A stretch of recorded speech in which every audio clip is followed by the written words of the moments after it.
Hello, hello, hello. Is this thing on? Welcome to the channel. Welcome to the channel. Welcome to the stream. Once again, live on Wednesday night is Bose 831 Gaming live on Twitch. Welcome to the stream. Welcome to the stream. Welcome to the channel. I hope everyone's having a wonderful day, night, evening, or whatever it is in your neck of the woods or in your part of the world.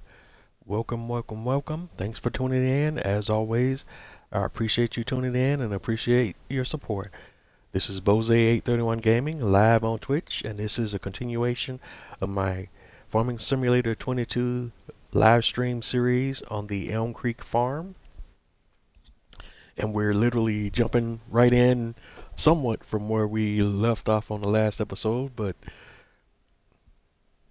let me clarify because as I indicated at the end of last week's episode, because we want to try to get a lot of things in, a lot of things done before this series ends, and let me just go ahead and start there because as I indicated, my current plan is to continue this series right up into the release of the Farming Simulator 22 Platinum expansion pack, and that releases officially on November the 15th. When that Platinum pack releases, I think I'm going to change gears and we're going to jump right into doing a live series on that, featuring that expansion pack, and just start from there. And we'll end this Elm Creek series on the last episode preceding that release on November the 15th.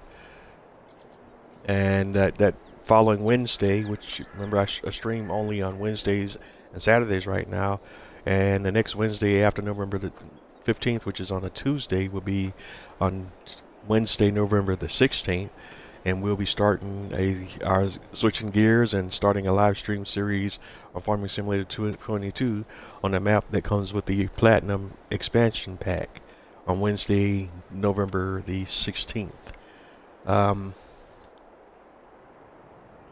think the name of that map is the Silver Run Forest map, but we'll start from scratch on, at least in the new farmer mode, start a new series on that map on November the 16th.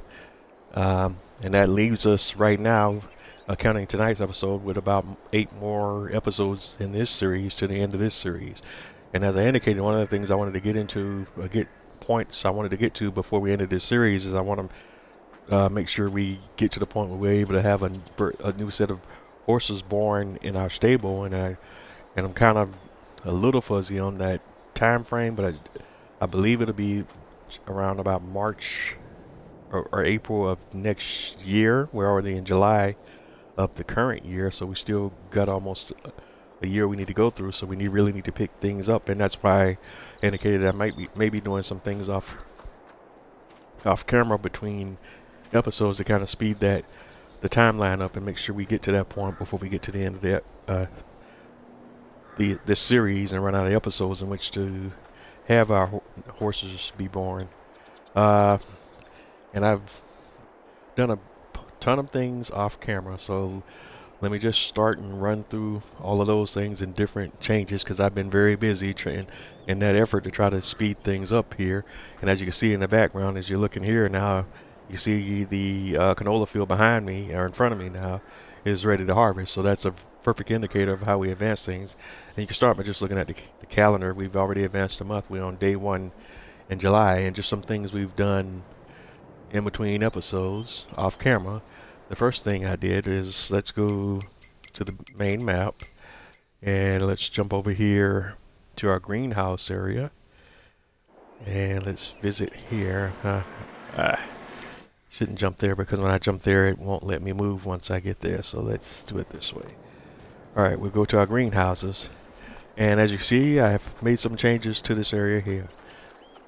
We already had the underground silo for storing herbicide, but I also had to add an underground silo for olives, just to have a temporary placement for olives because of how quickly these silos produce olives. Just have a little bit of a storage point until I can come back in with my trucks and transport them or have them automatically distributed to the olive oil production chain. Uh, I've also added a seed silo, so to kind of limit the trips going back and forth, because all of these silos take seeds, and I have a seed silo on the main farm, but it's still the demand for the amount of seeds that these silos take is so great that I still needed to have a silo here, so to kind of cut down on the trips I'm having to make between silos, even between uh, these greenhouses and a seed silo on the main farm. And same idea here with adding a fertilizer silo as well. And the same issue is just this is just to cut down on some of the trips between the different silo locations, because these greenhouses actually take a pretty decent amount of seeds and other inputs daily, and they produce a lot of a great output as well. So these greenhouses are very productive. Um, what else did we do here? And one of the other things I ran into is processing the pallets that these greenhouses produce. Off camera, I did a lot of testing. I was trying to see if I could, since these again, these greenhouses have a very high production rate, and if you set them to storing, they produce a lot of pallets very quickly, and so much so that trying to process them manually is quite tedious. So I was trying to find if there are any autoload trailers that work uh, with these greenhouses, and I was unable to find any autoload pallets that were happy working with these greenhouses. I finally was able to sort of figure out how the grain trailers or some of the trailers work with the pallets produced from the silo, but it's still just not very consistent, and it's very time consuming. So it's just better just to not really do it manually, just in the interest of time, because it takes a lot of time to process these pallets, and it just would be more convenient if if the autoload trailers work with the pallets from this greenhouse, but they're not very happy. They don't behave very well, if at all. Most of them don't seem to work with it at all. Uh, if someone knows has done some testing and is able to find a autoload pallet that works great with this greenhouse, let me know, because I definitely, in my testing, I was not able to have much success there. All right, that's all right. What else did we do here? Let's go over to our horses. And with a horse barn, I just added a additional silo for oat or horse feed. Here we already had the silo here for our straw, and this is just a multi-fruit silo, but it can only store one product at a time. But it's a multi-fruit silo, and but right, we're just using it for straw, and then this one's for the horse food, so we added that here. And what else did we do?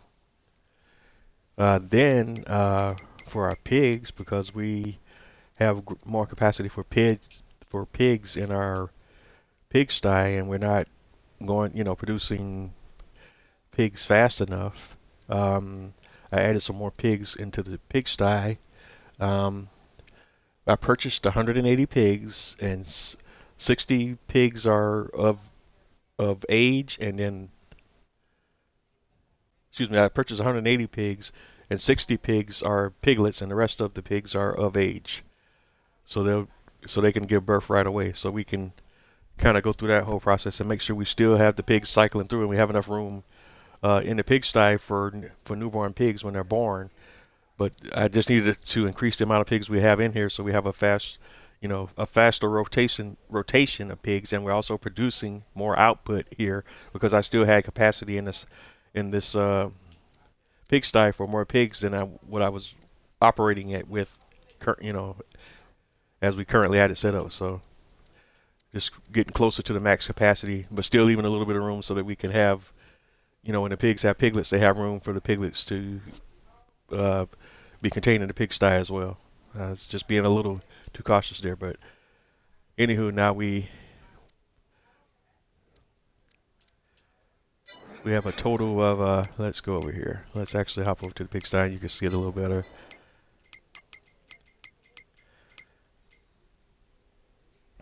All right, so let's go to the pigsty. Here we go. And see, we have a grand total of 270 pigs in the pigsty right now. So we're operating at max capacity.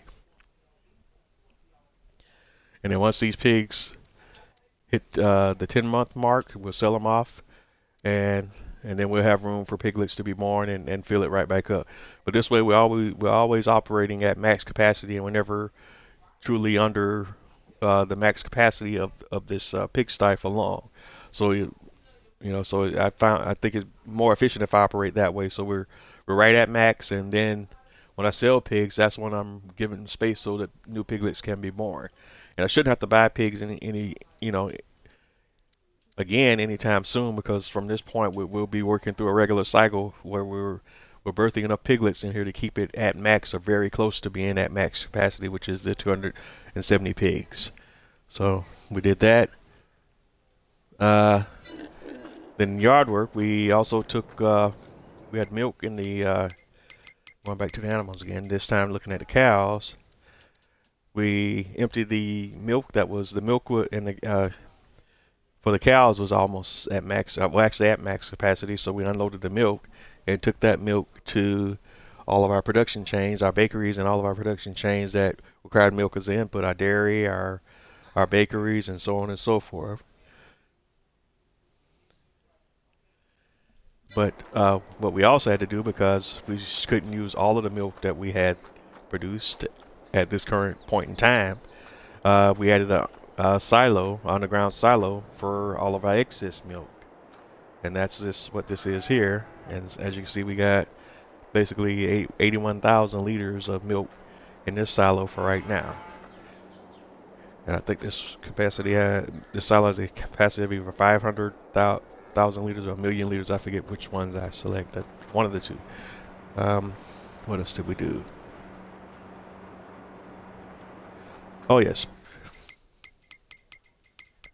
Then field 47 and 48 are grass fields. We went ahead and mowed and did all the work on fields 47 and 48. Mowed, baled, and created hay bales this time. Next time we mow the grass field, we'll create silage. But right now we needed hay first because we're starting to run low on the hay bales. So we created hay bales, and we rolled, limed, and fertilized those fields as well after we did the grass harvest. And then all of the yard areas on the map, if you can notice now, you kind of may be paying attention now, you notice that the surface below that I'm walking on looks a little different. Now you see more gravel in the surface, and I went and kind of did a little light landscaping here and there and added more of the gravel texture throughout the farm and all of my different farm areas. And of course, part of the fun there is I also accidentally, while I was doing this, I deleted, although it's coming back now, I accidentally deleted a bunch of manure I had in the manure silo here. So when we get to that point of this episode tonight, I'm definitely going to be processing less manure than what was actually there because I accidentally deleted some out. And let's see. And that's it. So we need to get into it because we got a lot of things to do now. We need to get this whole series going. So we'll just jump right into the yard work. So let's jump into the TLX. Let's go ahead and get our chickens fed because I did all those things and we still didn't do complete our yard work yet. So let's go ahead and get some barley. Because we got a ton of fields that we need to harvest right now, guys. I indicate in the background. That's the main thing we're going to be doing today is harvesting fields that are ready to harvest and prepping them for the next cycle.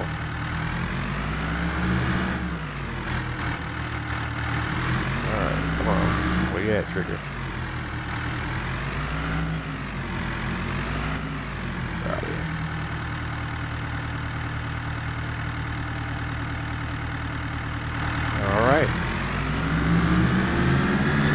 chickens are fed. And we can dump the excess barley back into the silo.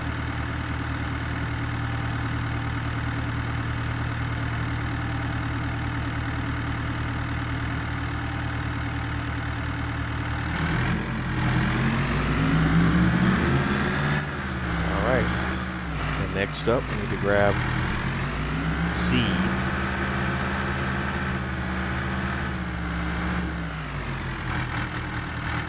And this brings to mind another point that we'll be getting into tonight, and if we have the time, is we'll be dropping in, because we're definitely, since we're using enough seed on the farm now, we'll be adding a seed production chain and probably as well a pig food production chain. Seeds. And now we're taking care of our greenhouses, and again we have modded greenhouses on the map and take additional inputs and produce additional outputs. And one of those additional inputs is of course seeds. The other is manure or solid fertilizer. You can take one or the other, but I opted for the manure, so we'll be adding manure to the greenhouses as well just a bit.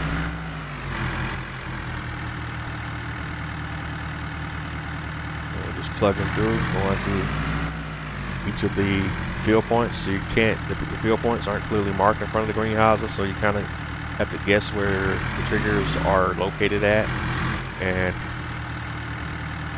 I guess my best estimate is in front of each set of double doors in front of each greenhouse, and most of the time I usually get them right. But I do miss them from time to time, but it's no huge deal as long as I get them, you know, every other cycle or so. Even then it wouldn't be critical, but it's just, you know, works best for me in the OCD part of my brain.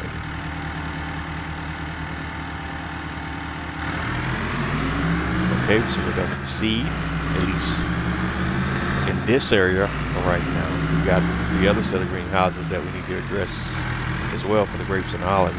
Oh, sorry. And just as I'm talking here, I'm having a brain malfunction. We dump this seed back into the seed silo.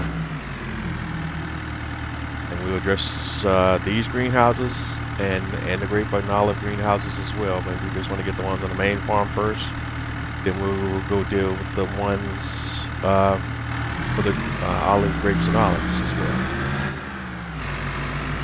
So now we just need to go grab our manure.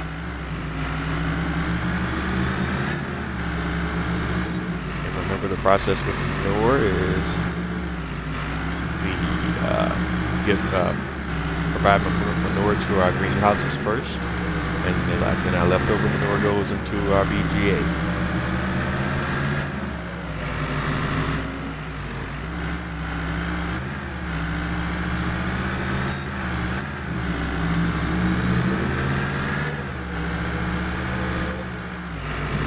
I think I've said it already, but just if I hadn't, I'll just make sure I covered it again. Thank everyone for tuning in. Thanks for watching. Thanks for your support.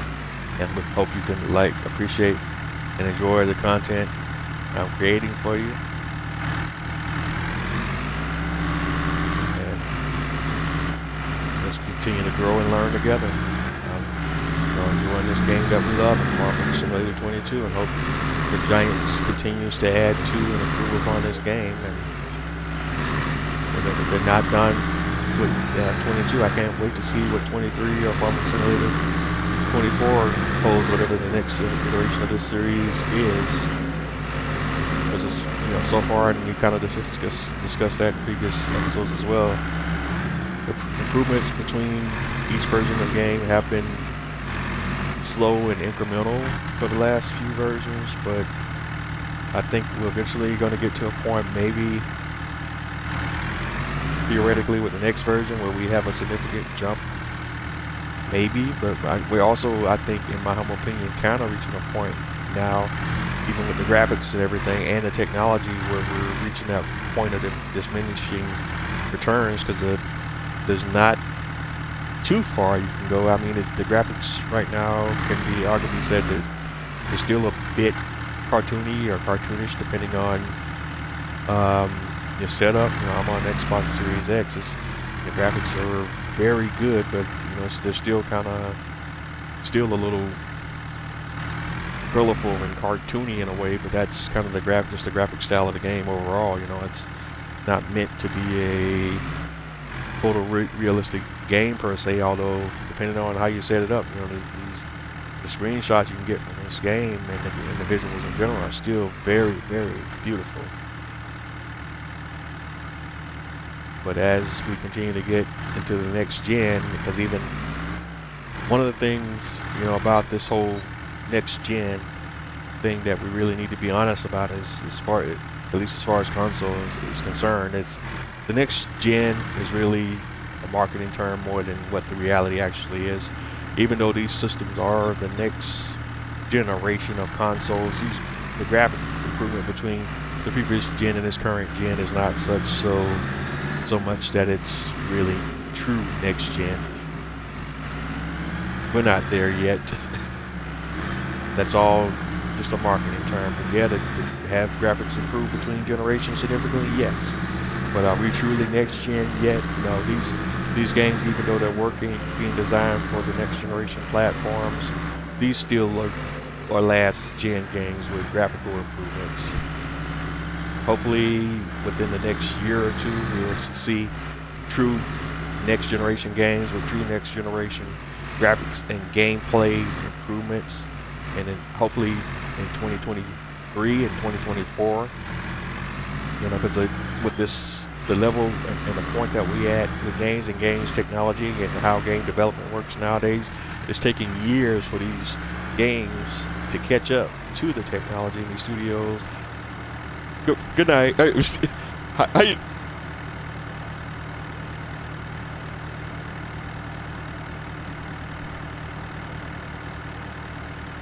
All right, so we're dumping manure into the mini BGA. Yeah, all right, let's check that real quick. Let's see what we got going here. So we got 11,000 liters of manure, but we still got some more we can grab.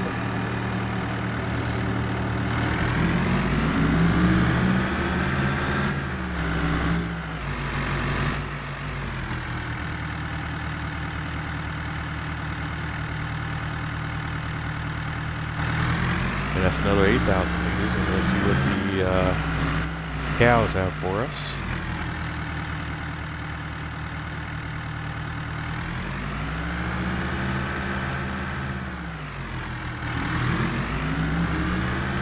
Another 11,400 liters.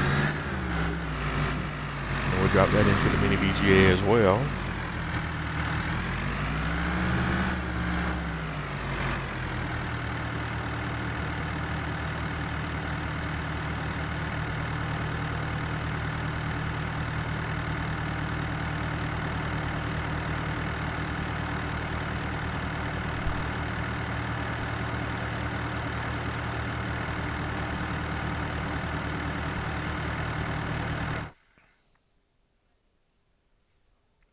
So that gives us a total of 22,910 liters of manure that we could be processing the digestate. So that's happy. That's going boom, boom, boom. So next stop is our other greenhouses, our grape and olive greenhouses.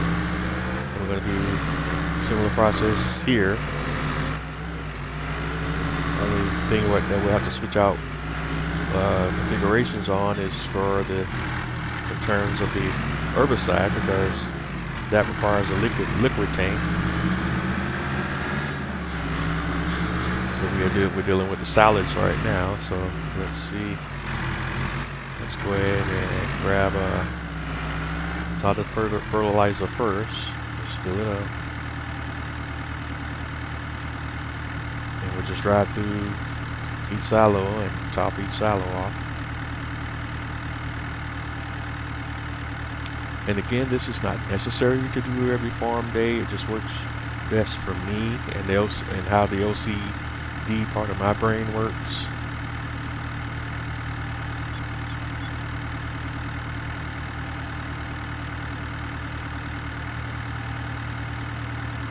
And again, we don't necessarily have to do this every day. We could just do it every other day, but it just depends. Most of the time, I'll do it every day, but once we get into the off season, I may switch up to every other day, just so that we can kind of move through the days a little more quickly. All right, so solid fertilizer.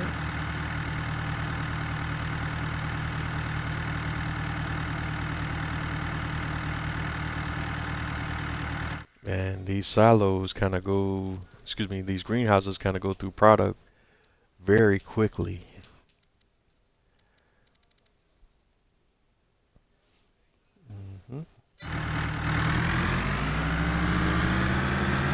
But they produce a significant amount of output as well, so it's balances out in the end. There's the pros and cons to it. The pro is increased production. The con is increased inputs in order to get said production.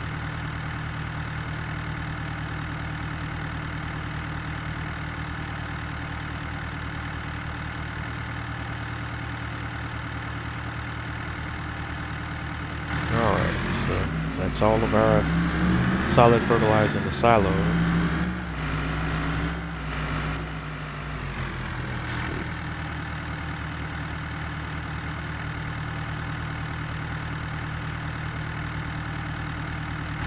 And I have two options here. I can purchase solid fertilizer from the silo, but we also have a solid fertilizer production chain. I just don't know if we're up to the level of production yet where we're producing enough solid fertilizer to keep up with the demands of the farm right now. So let's go look at our production chains menu again, and one of the olive greenhouses is filled to capacity right at 100,000, while the other one's about 10,000 liters off.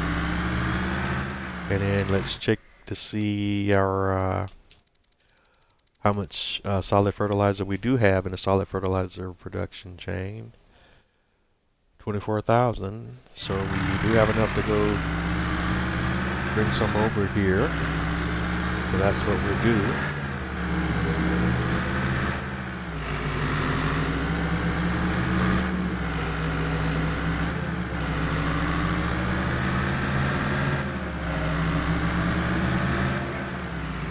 Because again, our overall goal here is to try to be as self-sufficient as we can.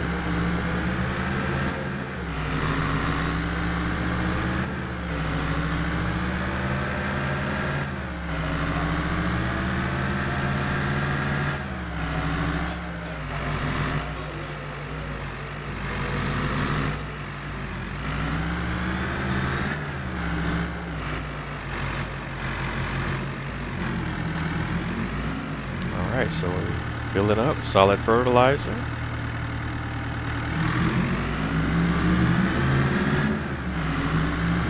And we'll go back, head back over to the olive greenhouse.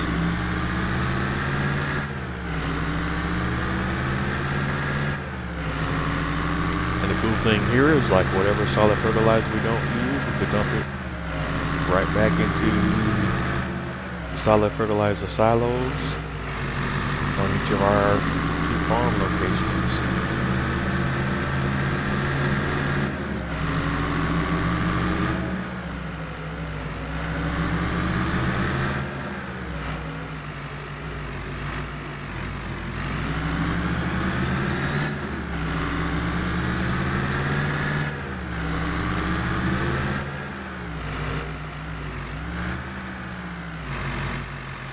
Alright, so solid fertilizer.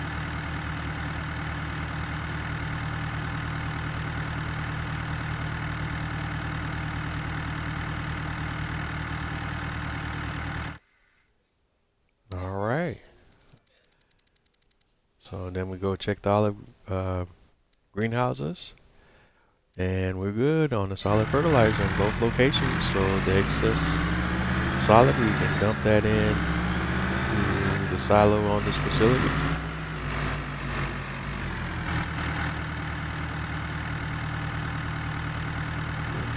see, that's 2,769 liters. So we're going to go ahead and dump that back into this solid fertilizer silo.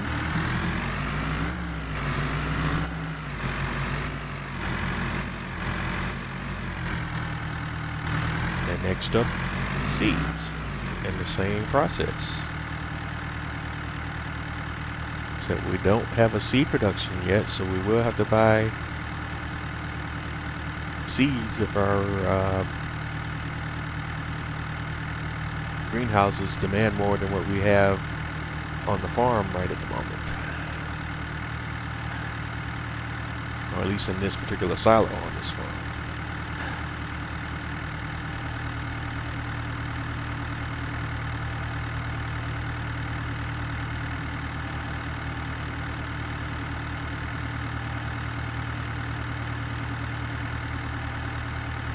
Just fill it all the way up. This one has a much slower fill rate than the production chain. As you can see, it takes us a little time to get there, a little more time.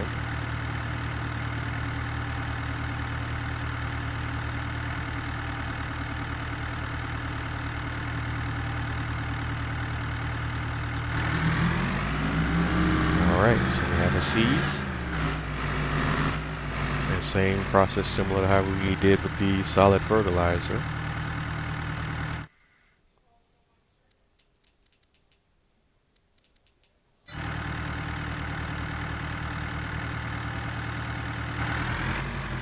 And as you can see, we use most of the seeds on that particular dump. So that means we're going to go through all the rest of them here. So we definitely need another load.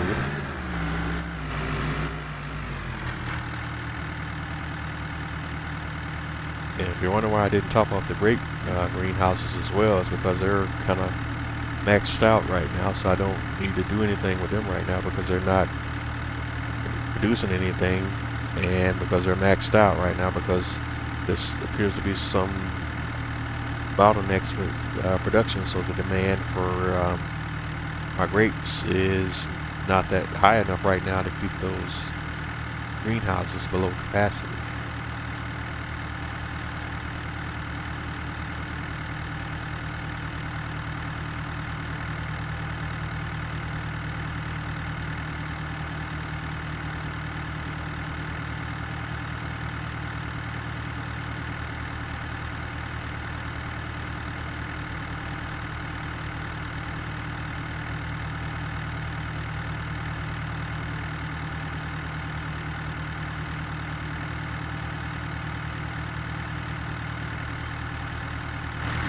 Alright, so we have another load.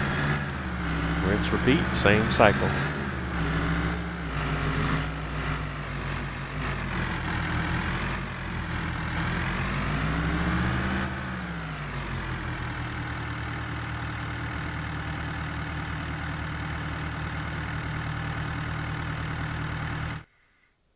And we can go take a look at it and see how we're doing in the seeds department. Alright, that's it.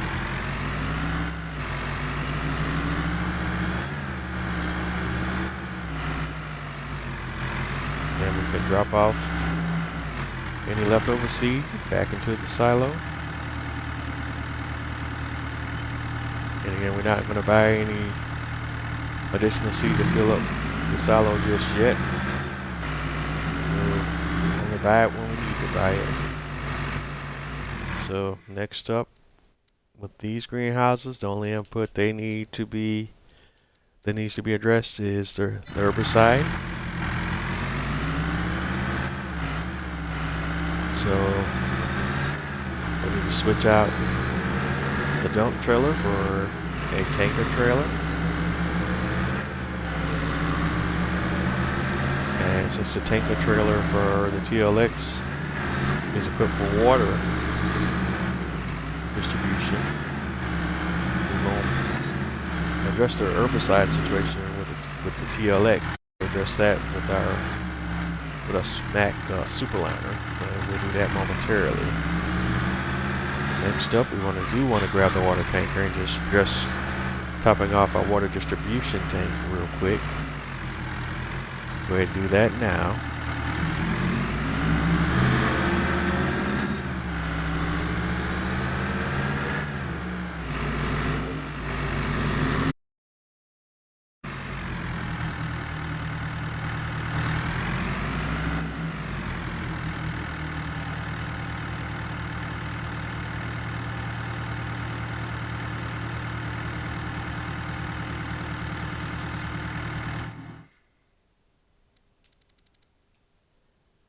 Okay, water's filled to capacity. That won't last long. And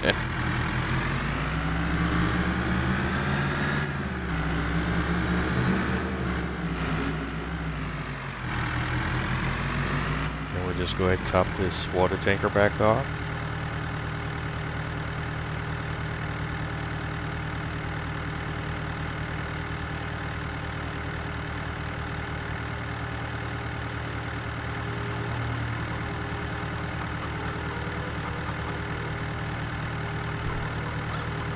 Like I said, this is going to be a busy episode tonight. You know, there's definitely a lot of stuff we need to get done. And hopefully we can get everything knocked out and move on into day 2 in July, and hopefully even into August or later months, all in tonight's episode. That's my kind of goal, even though we started off, you know, with a lot of talking. Early, you know, at the beginning of the episode, but I had to let you get everyone up to speed with what we've done off camera.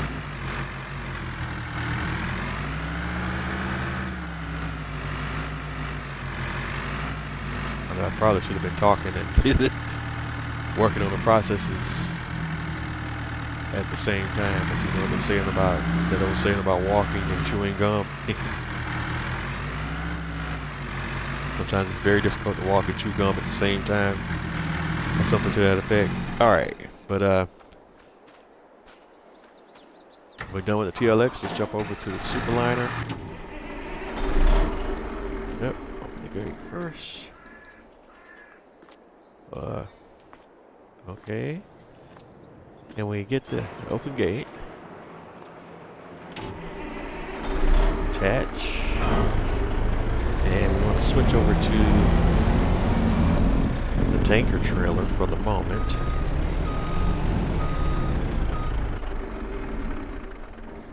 Alright, open gate.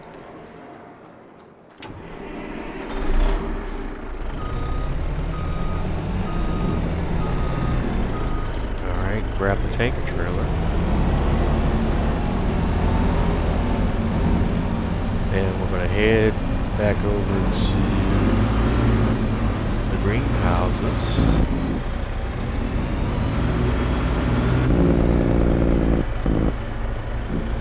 And this time we're going for the herbicide underground storage. I'm going to grab some herbicide.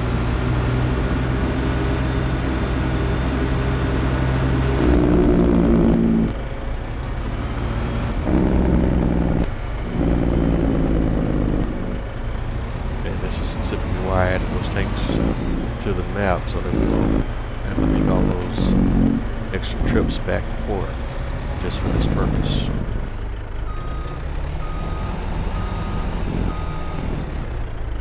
Alright,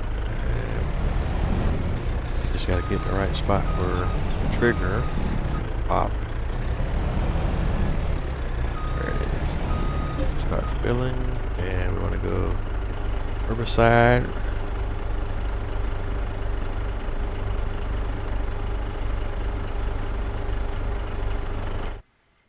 And let's take a look at these. How much do they need? About 89, about 20,000 there. 20,000 there, so it's about 40,000 liters. Okay.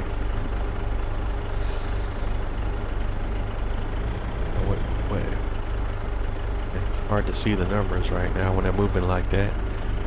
Alright. Looks like we got more than enough, so let's circle back around and drop off the herbicide. Alright, that one's full. And same for the other greenhouse. And for the grape ones, we won't need to do anything. It doesn't look like, they're... One of them's kind of not bottlenecked, the other one is, and they kind of fluctuate between the two. But the production chains that require inputs from the grape greenhouses is not demanding more than we have a supply for, so they're a little bit bottlenecked from time to time.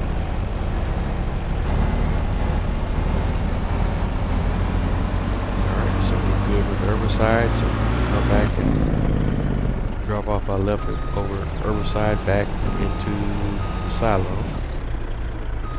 We'll do that now.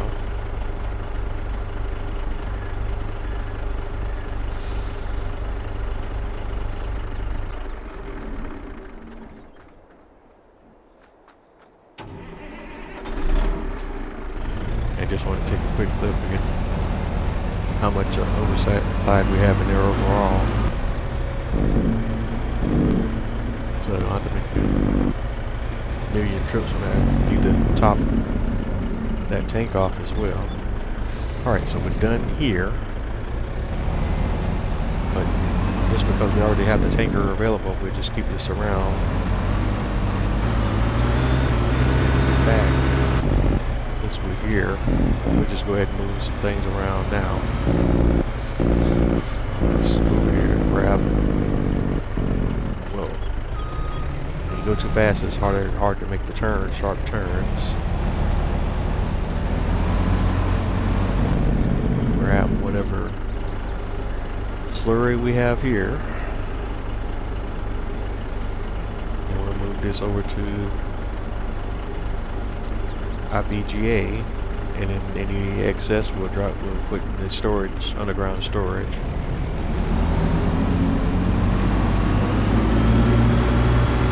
Doesn't look like we have any excess, but we can go ahead and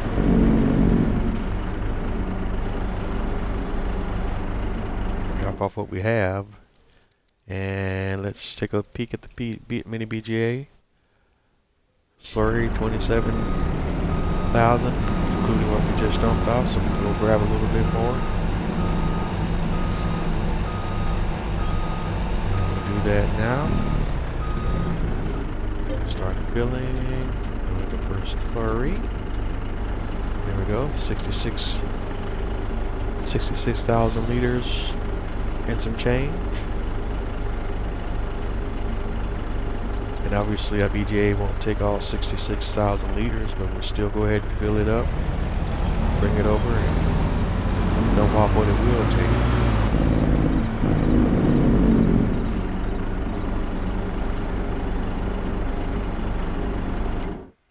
And it took the vast majority of it. Now it's left us with 19,000, so that's good.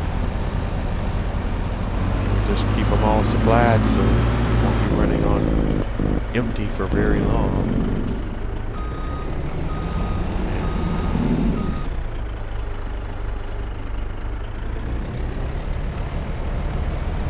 And again, that's just a slurry from cows. The pigs also produce slurry, so we can repeat the same process from the pigs. They're just not going to produce as much as the cows for the for the moment at least. As the pigs get older and larger, they start to produce more.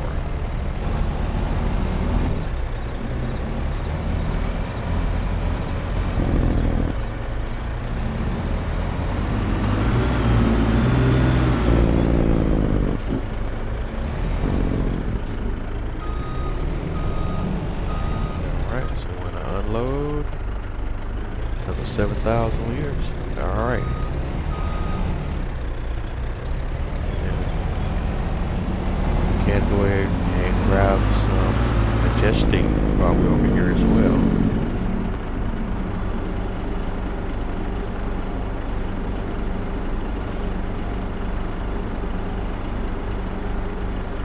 And whatever we have here, we'll go ahead and take that over to our solid fertilizer production facility.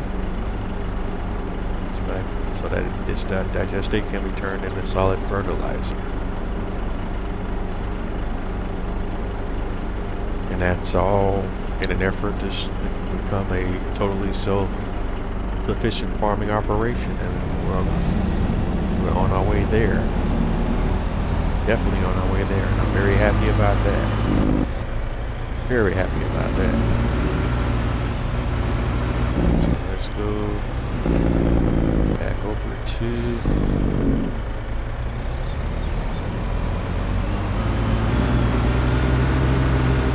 a solid fertilizer production facility.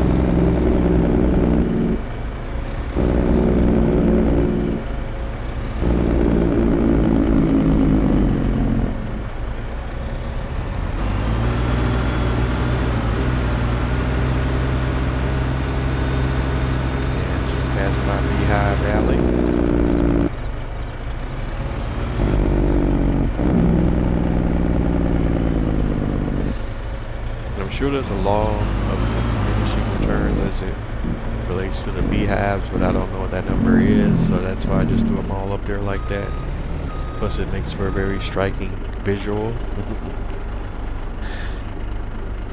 Alright, take a peek at that production chain and see what we got going on there.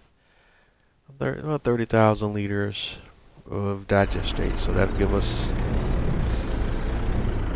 at least a decent drop in the bucket when it comes to solid fertilizer. And I think we're done now with the tanker.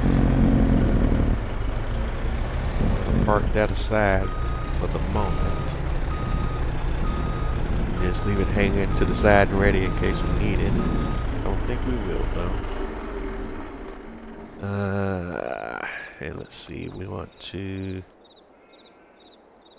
hop back over to our animal facilities again. And still, like I say, we still got a lot of stuff to step through, and we're trying to get through it as quickly as I can. Get the pigs fed.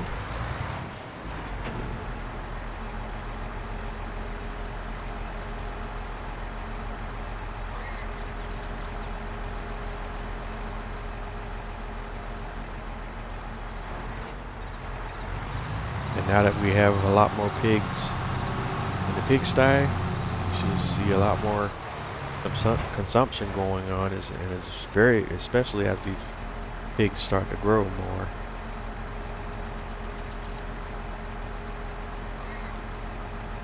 That should also exponentially mean more slurry being produced and more manure being produced as well. So it's a win-win in all of those different areas, even if it requires a little more work and a little more effort.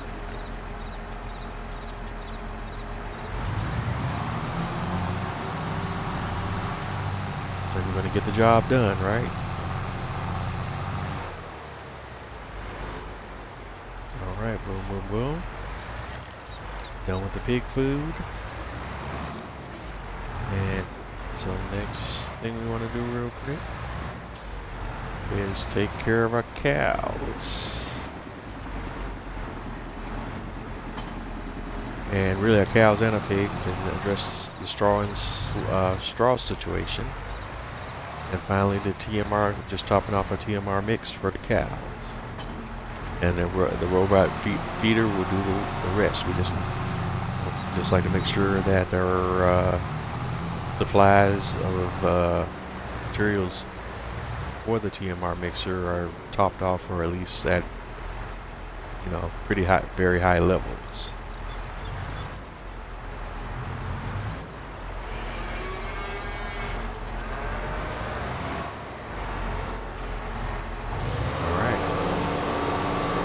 Sweet spot for the straw, so let's go ahead and drop that off. Or spray that up. Or spray the straw, I should say. So it's a form of drop off, I guess.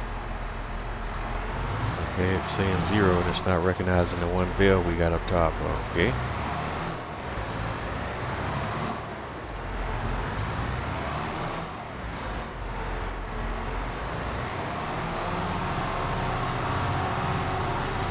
Let's see if we can reposition. Oh yeah, it's floating. It's there, but it's not there. Gotta love it. Let's see if we can fix that situation. Our bell is all floaty right now. Let's see if we can kind of help it along.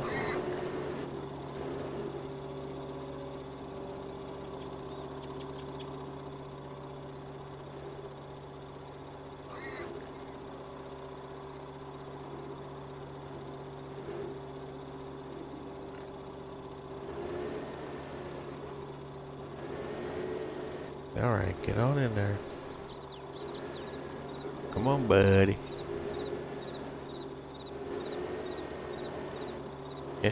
He doesn't want to be cooperative, does he? Let's see if I can stick him. And then get him to do what I want him to do.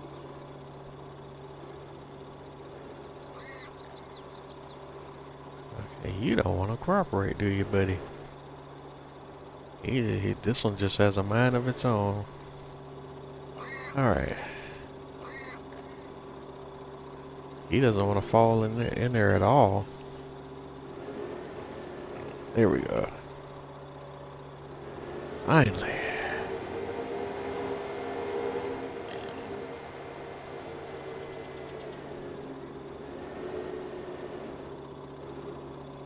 And that's a drawback to using the larger bells. Greater capacity, same physics. Alrighty then, let's see how we can do the contestant number 2.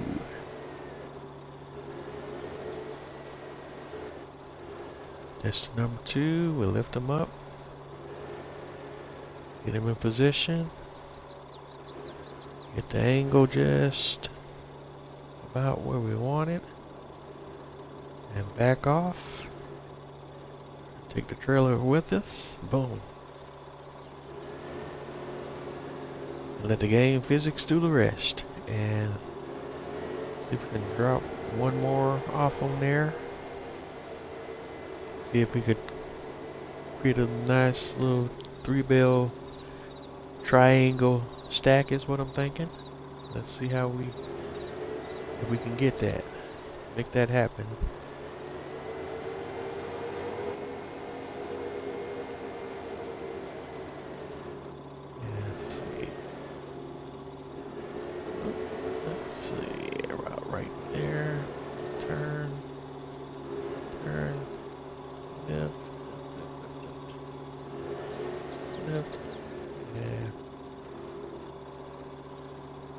Alright, kind of off target.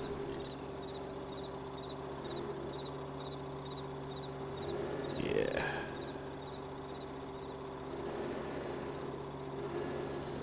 No. Yeah, because I can't bend the knuckle anymore, so that's not gonna do what I want it to do. Maybe if we bring it in this way.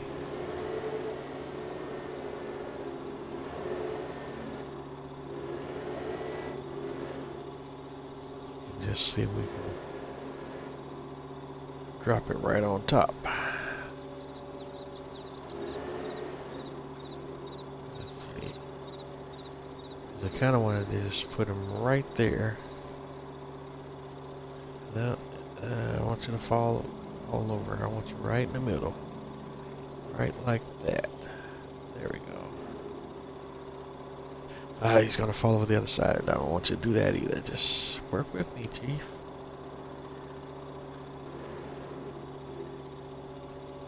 Alright, down. Let's see what's gonna happen. I need it right there. But you still gotta fall over at an angle, don't you? Alright.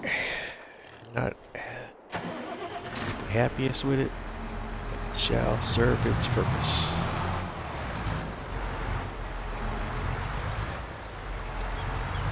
As long as he doesn't fall over and off on the turns. Just need to be easy on the turns.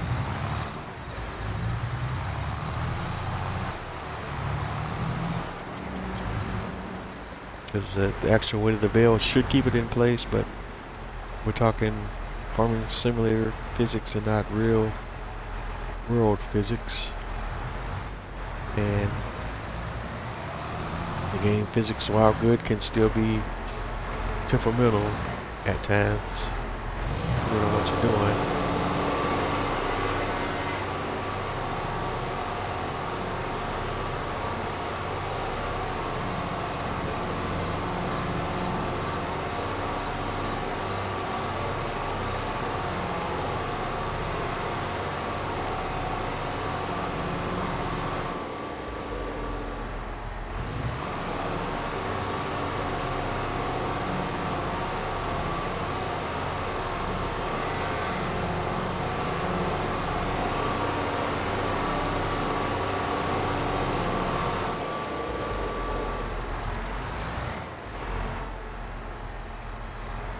Alright, so we went through at least another entire straw bale. Still have 2. Whoops, and there it is. Brilliant. Moving too fast. I lost my bale.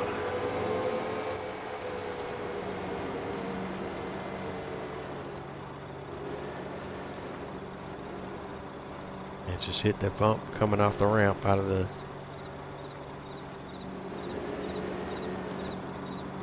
cowboy in there.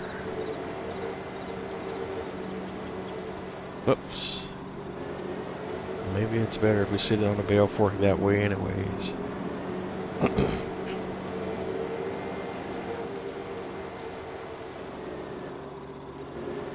I didn't expect to have to spend that much time on this operation, but it is what it is, so let's go.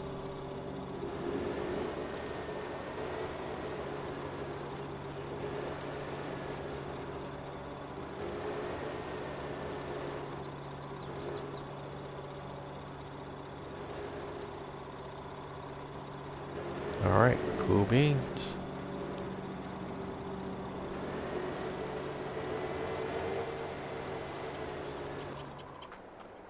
Alright, let's blow some straw for the pigs.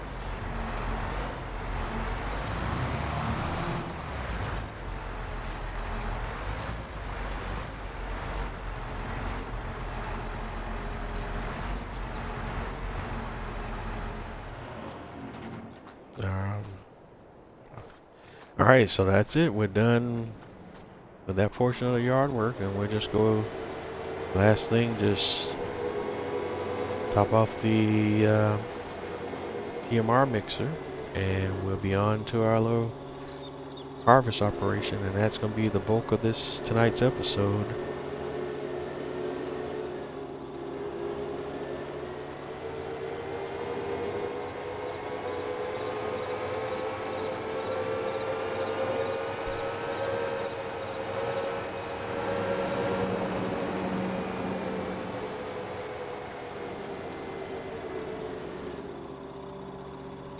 And again, what I will probably do, since again we're kind of on a time crunch as we get towards the end of this series now. At the top of the hour. Yep.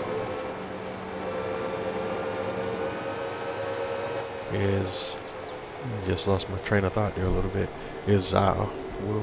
Stuff like this we may work on between episodes off camera, especially if that's all have to do between months, is just make sure the greenhouses and the animals are being taken care of. That stuff definitely we can kind of skip through, and that could be handled off camera per se. So especially if that's the only stuff we're doing between episodes here as we approach the end of this series. What the heck are you doing, guys?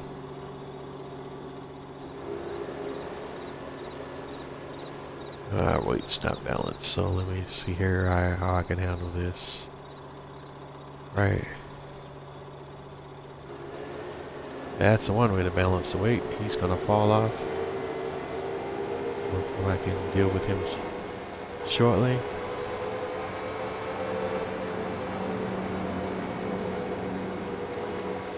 Just in time. And you can see the robot feeder is off and away.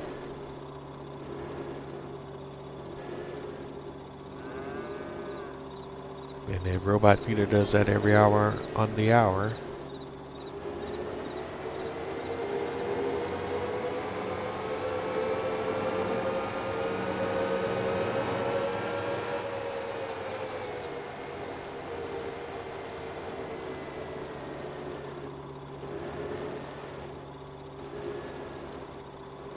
Yeah, I think what I even do this time is I leave that straw bale there to see if the mixer automatically picks up that the bale is there and starts automatically using the contents of that bale, even though it's rejecting it right now because it's full to capacity. And when it gets below capacity, if it starts to also consume that bale as well.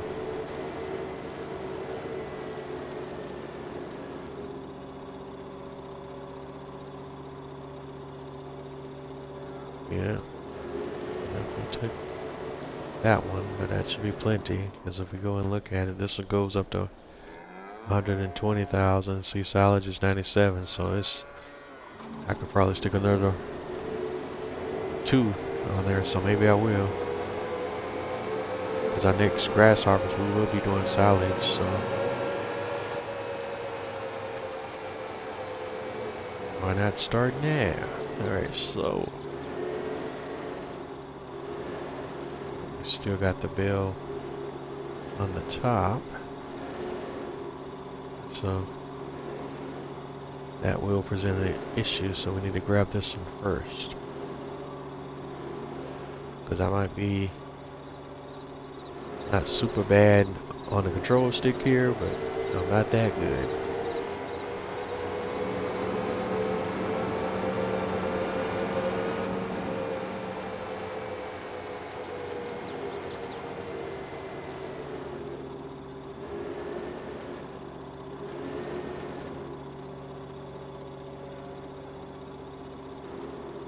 I'll drop it.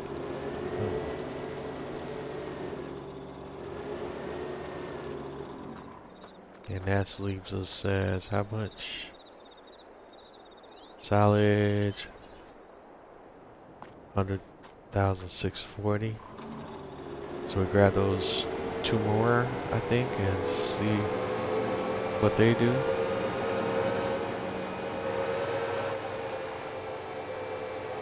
Because what we'll do on the silage side, we'll just go ahead and max it all the way out this time.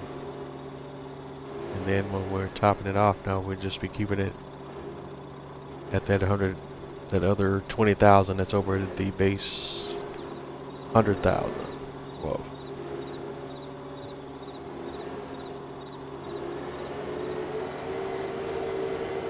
Spoke too soon about being good on the stick, didn't I?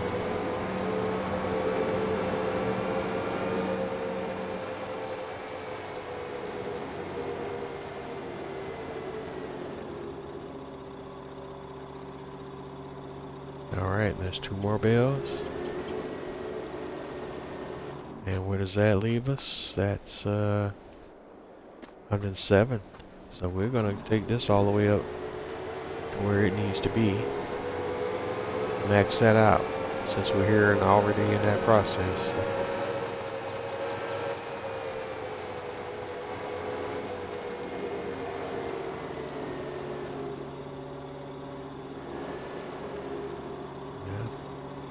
I didn't intend for this episode to turn into a baling episode, but that's in part what it's going to be as well. Just a lot of different things we got going on today.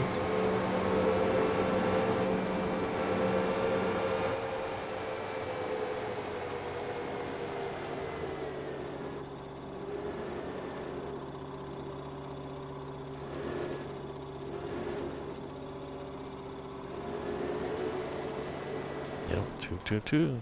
Well, that's 114. So 2 more ought to do it.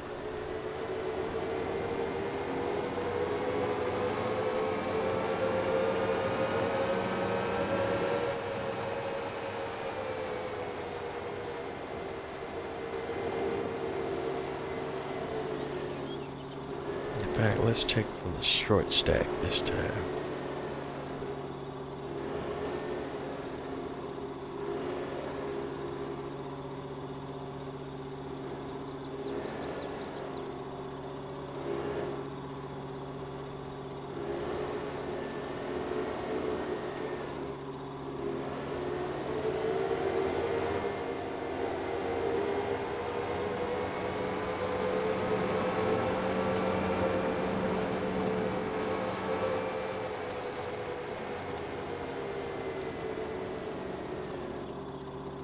Alright, drop those two.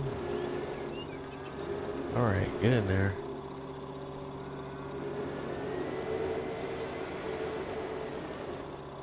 Alright, so that's the max. 120,000. Excuse me.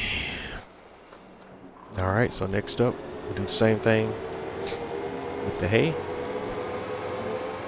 And then we'll call it a wrap and get on to this harvesting. And that's where we'll close out tonight.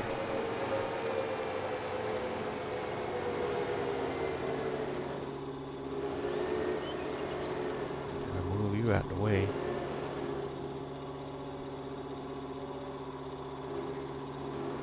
And this does definitely mean we won't have to buy any more straw bales after this episode. We'll have more than enough straw once we get into our harvesting here in just a sec.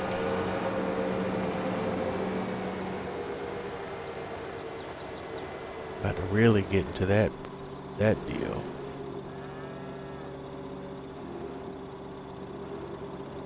Alright, drop you off. Boom, boom. And 2 more.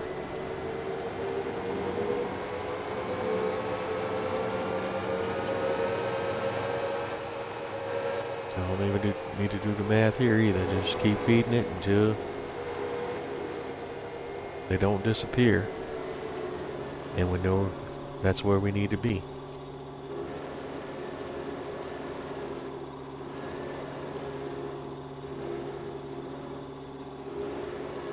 And that's really as simple as that.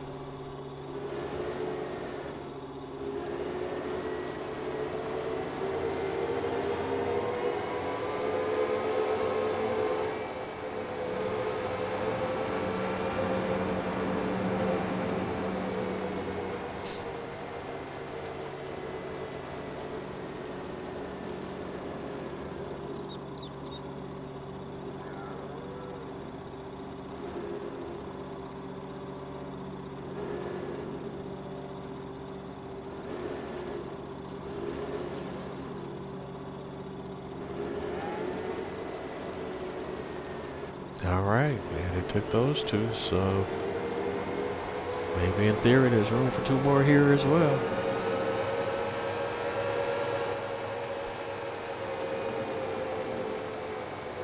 Yes, you did let those capacities go down pretty low to have to go through that many bills.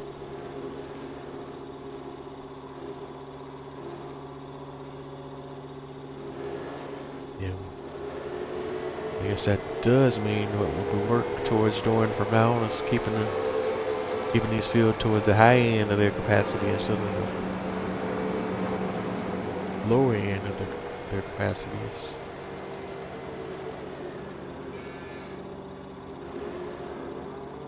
Let's see, 2 more. Will they work? That's it. That's a done deal. We'll leave those as is.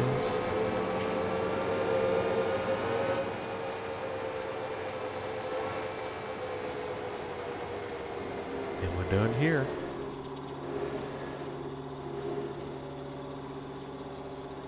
And now it's time for the heavy lift. All right, now we're on to the primary objective of this tonight's episode, the harvesting episode. And we're right at the top of our second hour, so let's get going. Let's get into it. Let's bring up our shop menu first and foremost, because we don't own our harvester on the farm, so we want to lease a harvester.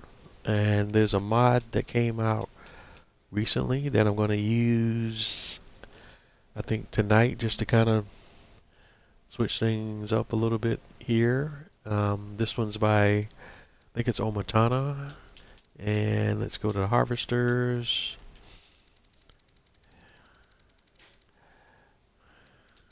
Yeah, I do have it installed. All right. Yes, the Lizard Colossus Pack is the name of the mod, and it's the Colossus Harvester. You see, it's if you want to buy it, it's $300,900. But we're gonna lease it, and the cool thing about this harvester is it's now the largest capacity harvester on consoles, period. As you can see, the capacity goes from 15,000 up to 72,600 liters. It also has the ability to fast harvest as well, and it also comes with its own special header that's like a significant width, but we'll see that in just a bit here. But let's go ahead and look at this harvester. And if you set it up for the Colossus configuration, or you can set it up for the Colossus configuration or the Colossus high capacity configuration, that adds another $50,000 to the price. And that's, it's the normal Colossus configuration is the normal 15,000 liter capacity. The Colossus high capacity is the one that bumps it up to 72,000 liters. And we're going to go with the 15 large because that's all we'll need for what we're doing on this farm. We don't have any fields at this point that were merit using the other capacity right now. And I don't think the other setup options, but I think we'll just keep them as is. Window tint, standard, no colors and everything. We don't need to mess with all of that. We'll go ahead and lease this harvester. Yes, we do want to lease it. And then we'll go over to combinations, and this is a Titan header. And take a look at it. And as you see, it has a width of 13.8 meters, which is very wide. But note that the operating speed up to 10 miles an hour, which is faster than your typical 6 mile an hour harvester headers. And let's go look at one real quick, and you can kind of see what I'm talking about here. Let's see, look at one. They see most of your very standard headers are all like 6 miles an hour. We got one that's 9 miles an hour, but that's not the norm for most of the harvester headers. But going back, that's combinations. Well, we'll go ahead and lease this header as well.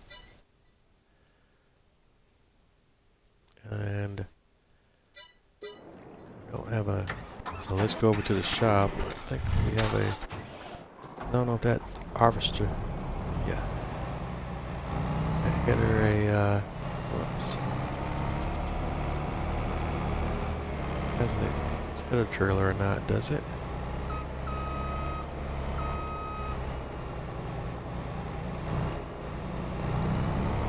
I don't think this, I forgot to check if there was a matching header trailer that came with this set or not. Let's see. Let's go to trailers. Where are we looking at? Header trailers.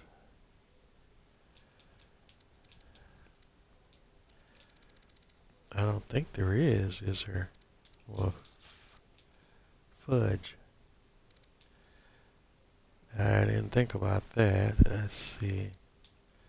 The NO45, is that for 45-foot headers? Yes, it is. release that. Let's see if we can get all this to, all these elements to play nice together. So let's start. Where do we come in? It's on that side, so maybe we can come from this side. And I don't know if this header will automatically snap onto the header trailer like a lot of the base game setups do, so we may have to do this one a little bit by trial and error.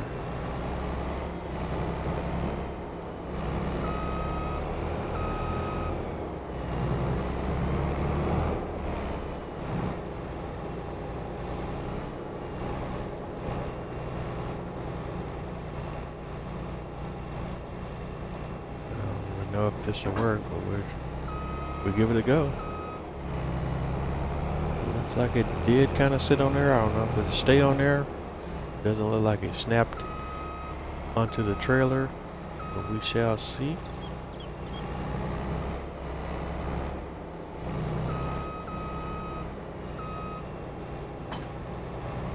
Alright. Well, but so far so good. So turn on our beacons. Next stop is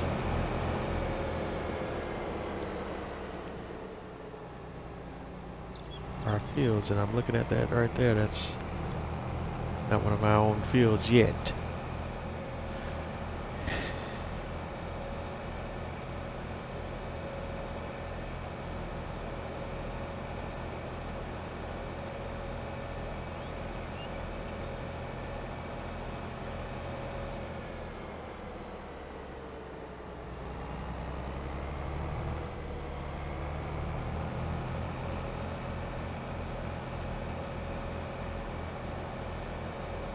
And we'll start our harvesting operations off on the main farm. Why not? We have canola on the main farm that's ready to be harvested. And with this harvester, we'll make quick work of that operation. Probably the most time-consuming bit of this process was just getting everything set up and configured properly. Alright, so detach.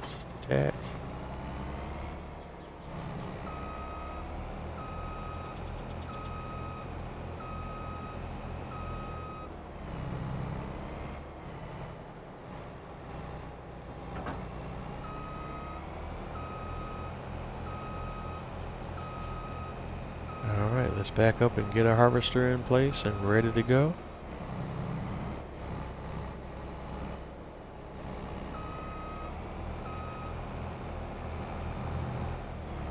Alright, can't get it lined up right, and they got enough space to operate, so let's unfold harvester.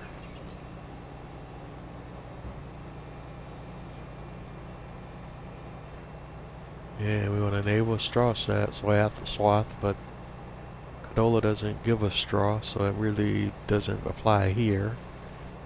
And lower header and turn on harvester.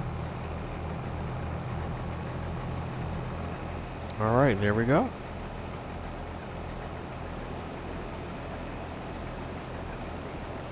And this should be a quick harvesting session here.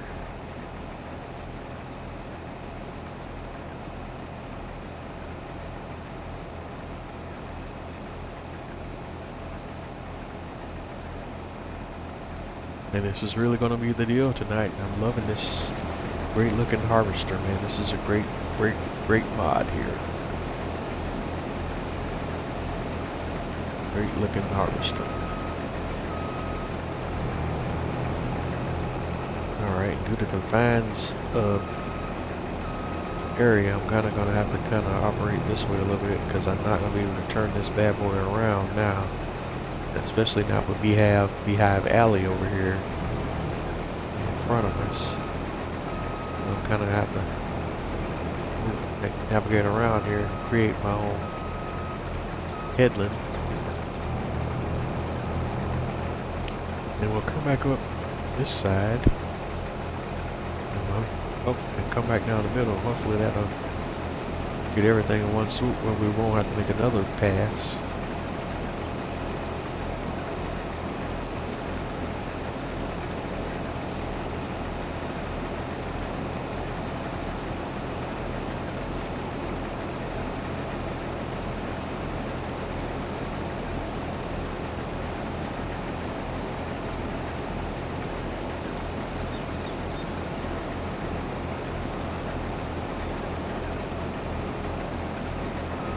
Alright, same issue here. We don't have enough room to turn, so I'm going to have to be very carefully come back through and create a headland and give us enough space to be able to navigate a little bit better.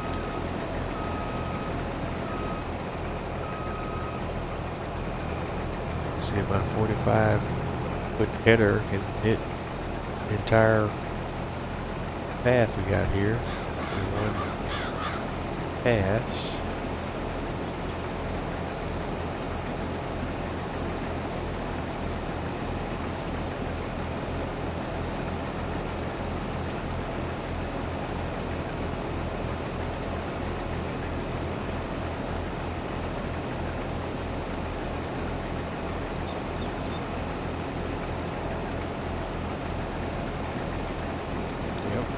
Got it.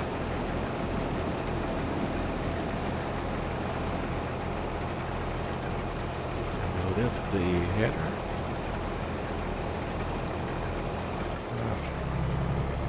Turn off the harvester.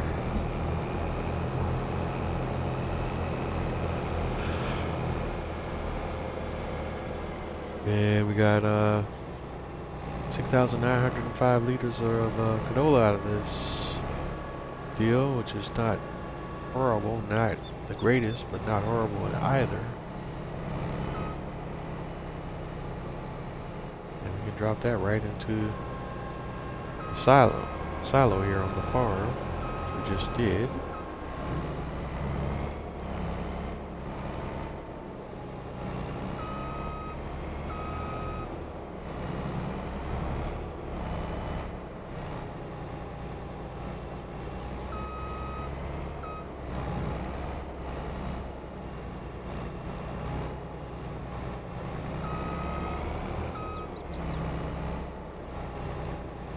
Alright, and now we're on to the next field that we need to harvest. Let's drop the header back off on the header trailer. Load the harvester back up for transport.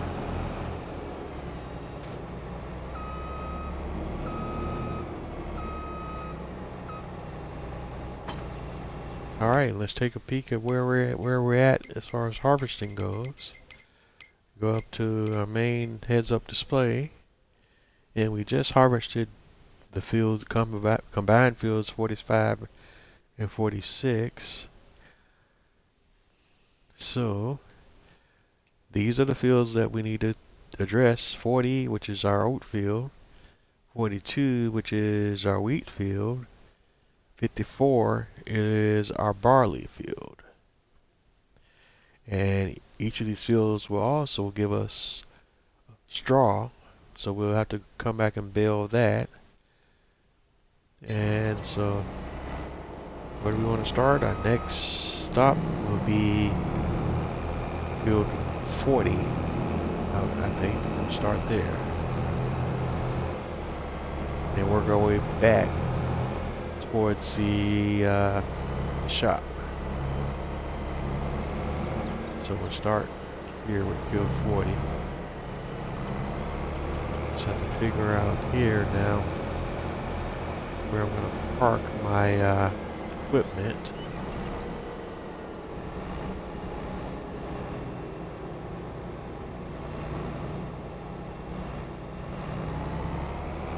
I have crop destruction turned off, so that won't be a factor. But thankfully, we got enough room here on the bottom where we can kind of work around. It's not one of those super tight European type fields.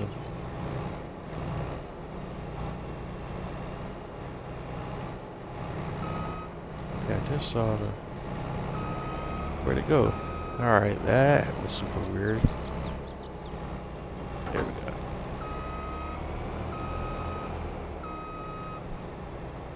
Alright, so we can unfold the harvester.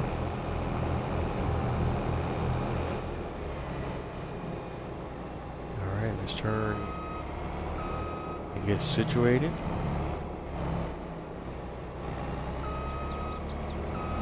Get everything situated up the way we want it. And now would be a great time.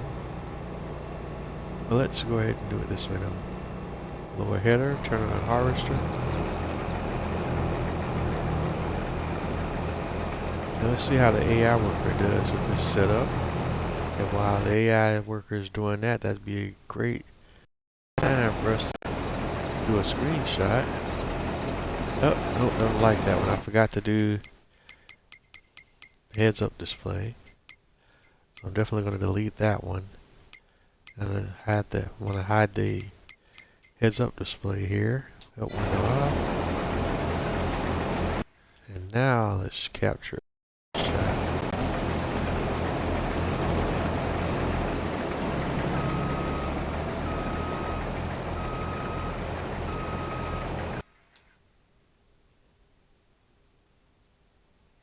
Let's see, I want to take a look at that one. Can I do so right now?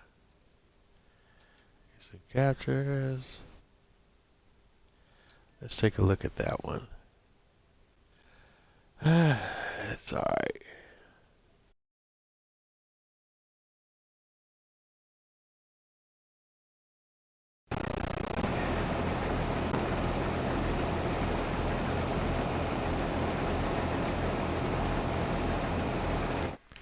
Alright, let's bring the heads up display back up.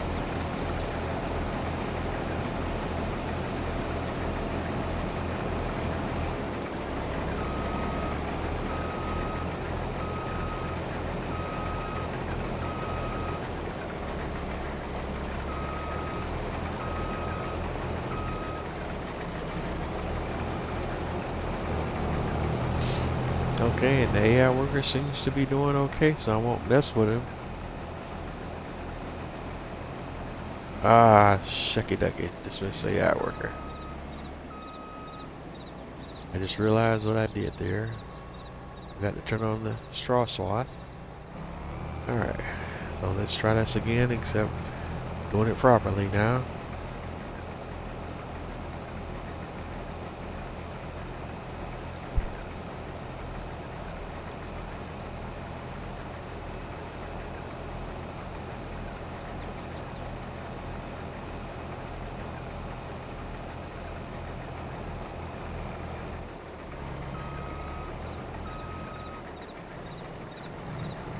And I don't know why I didn't catch that from the start, but it's still okay. We produced plenty of straw today.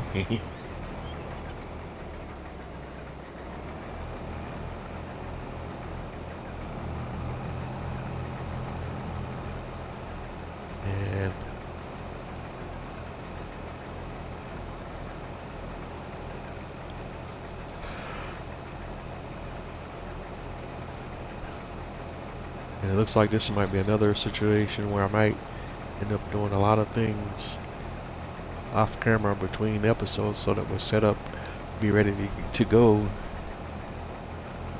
when we get to the next episode. But I just got to be careful how I do that, because I don't want to do it so much that I'm also losing valuable content for the channel as well. We still want to make it so that we still have things to do each episode as well. They're different things, you know.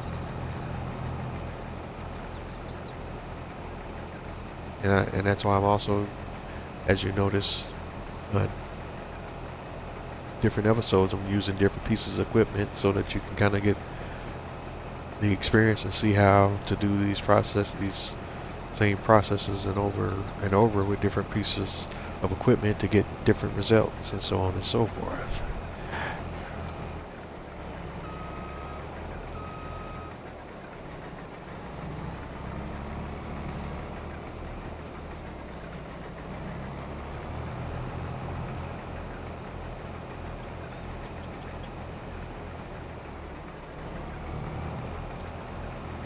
I am a little bit mad at myself that I did totally forget about the straw situation there.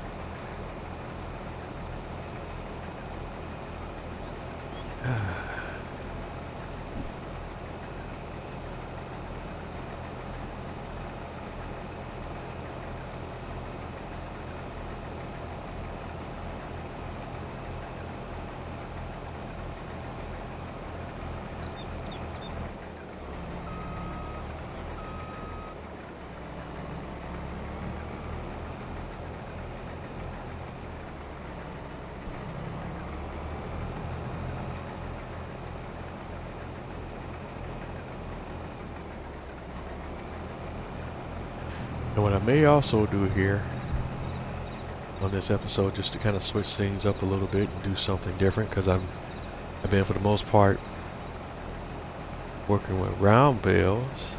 Well, now maybe it's time to throw a complete monkey wrench in the plan and do some square bales. So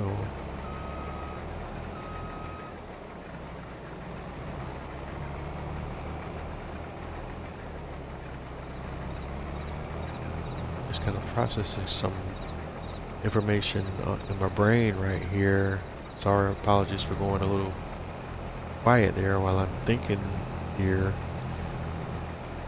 And my apologies is going back to the whole little walking, chewing gum analogy that I alluded to earlier. And what I was thinking about is there's a mod that came out recently. I'm trying to see if I could find it on the mod hub here. That was a square baler. Yeah, it's a KUHN, a con, and I'm going to pronounce it that way so the YouTube doesn't come after me as well, thinking I'm using a slur. But the K brand, KUHN, silage pack, and this is by Solar Guy Modding, and this mod basically gives console players a setup where that we can do square bales, square silage bales, and one process. It includes a special baler with a track and a bale wrapper, and even a windrower setup as well, so that you can literally windrow, bale, and wrap all in one process.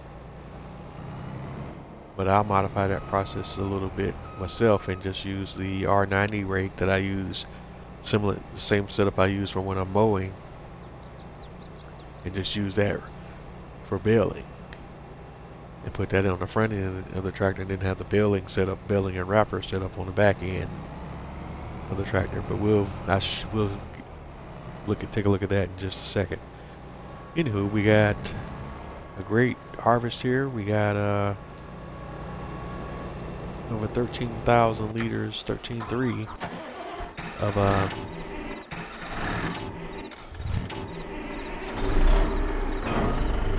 crop here. So let's bring a big boy out here, come haul that. Should have had you on site and ready to go before we finished up. So let's bring the Mac Superliner over to be on location. Watch out for the pedestrian there that doesn't want to move out the way of the truck. It's just not self-aware.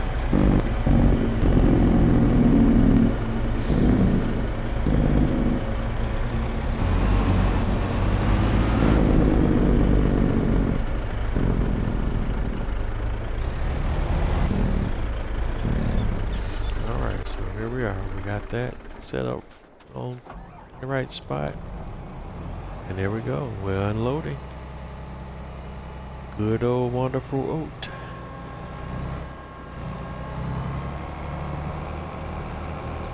And oat serves our production chain and our horses, but we're first gonna feed up. We still got some little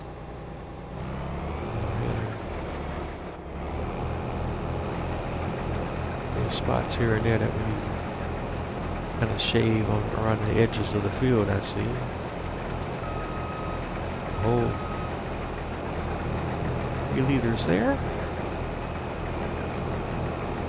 You have any more little missed spots like that before we did cease operations here?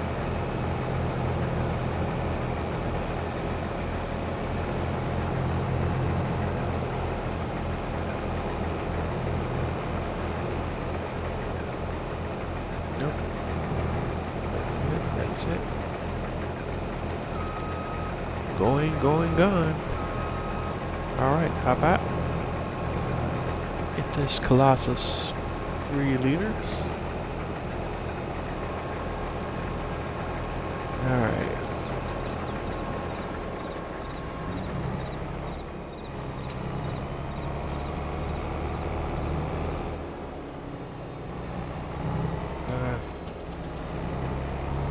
Forget that. I'll just leave that right there. We got enough. Nope, I lied. I have to do something here because I'm not going to get...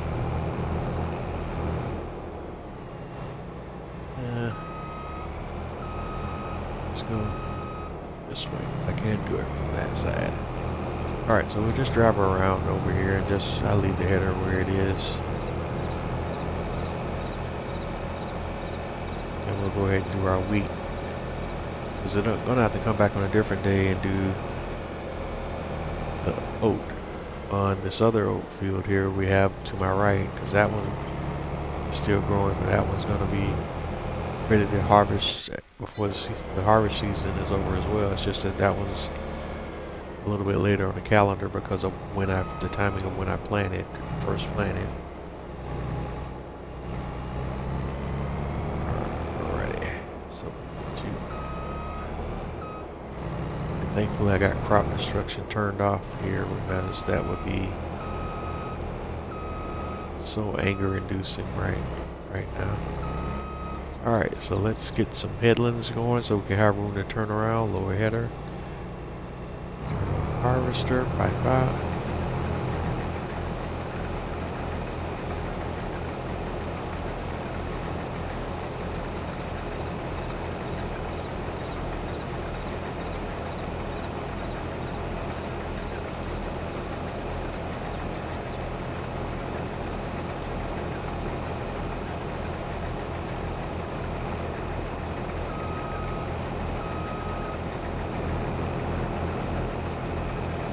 Alright, good stuff.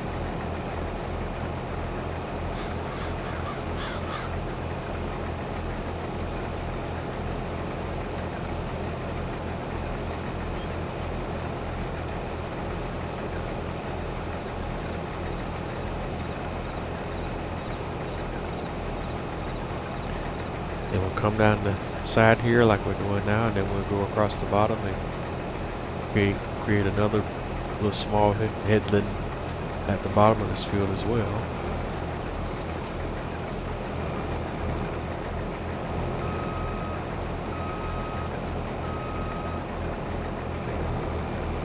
Just turn here. Just kind of come through here and chop it up down here at the bottom a little bit.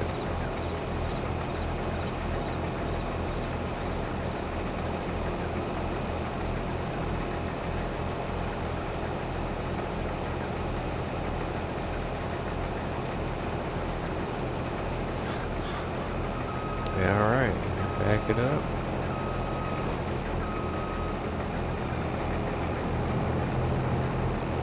So far, so good.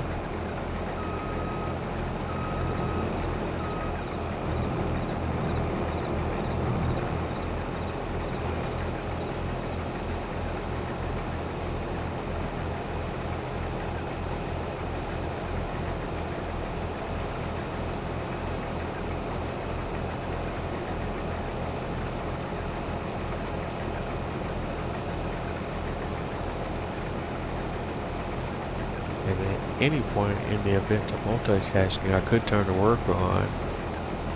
I'm terrified that if I do, he might do something so out of pocket and mess some things up, but that's also why I had to finally just relent and turn crop destruction off, because I'd like to have it on due to realism, but at the same time the workers do very unrealistic things at times with the behavior, so and you get penalized for it if you're playing on the realistic side of things. I was like, doesn't always work out well, so that's just another concession I had to make on the unrealistic side of things, because I don't think it's cool that the player gets penalized like that for that situation. And while I was gawking and squawking, I should have also been dumping this load, but we'll go ahead and do that now. We'll take this right straight to the cereal factory, this production chain.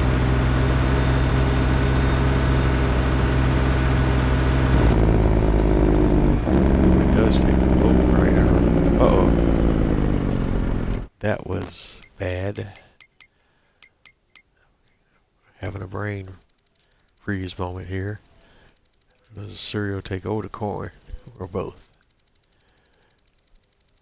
And that's a new to that production chain, so let's see, cereal.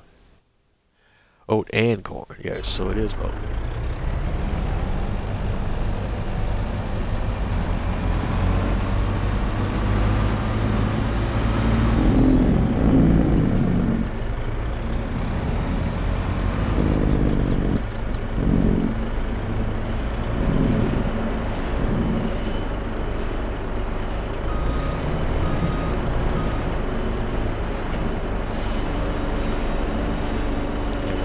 Our oat. Good stuff. We're running low on corn over here as well, so we're going to need to come up with some corn too at some point. The cornfield is close to harvest, just not there yet, so we'll soon have that. We've got 2 other cornfields down and planted and growing, so we're definitely going to be on the way with our corn production.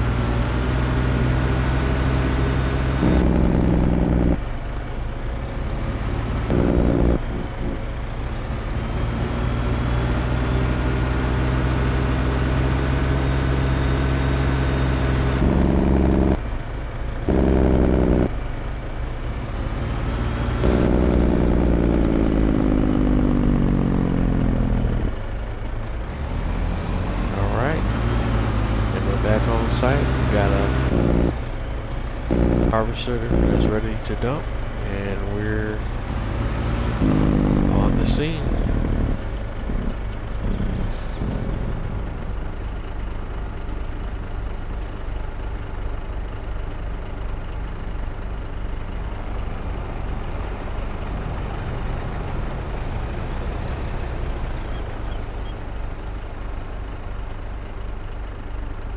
Alright, and let's hop back in on board with that harvester, because I just want to kind of monitor the worker and see how he behaves down here in this part of the field. And I might feel a little more comfortable by leaving him alone for momentarily at least.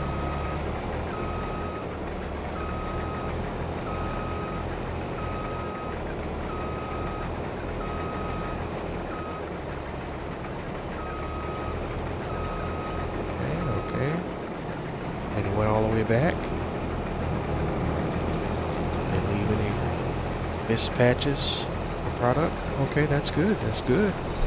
Surprisingly well. Let's see how he turns around when he gets up to the top.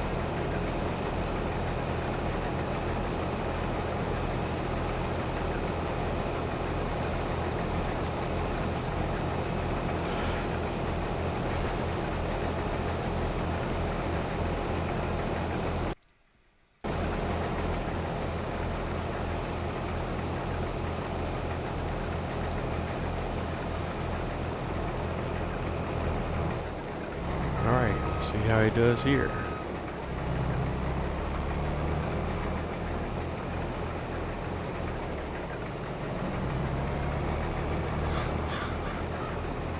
Okay.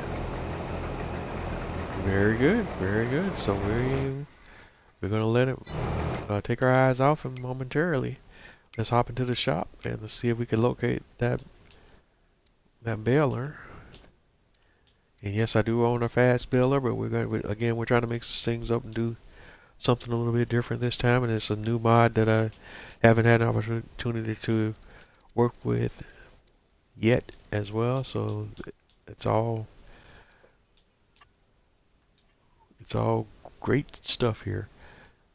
And we're going to set this up with the crawler tracks as well. Wait a minute, is that the right one? What's the difference between the two?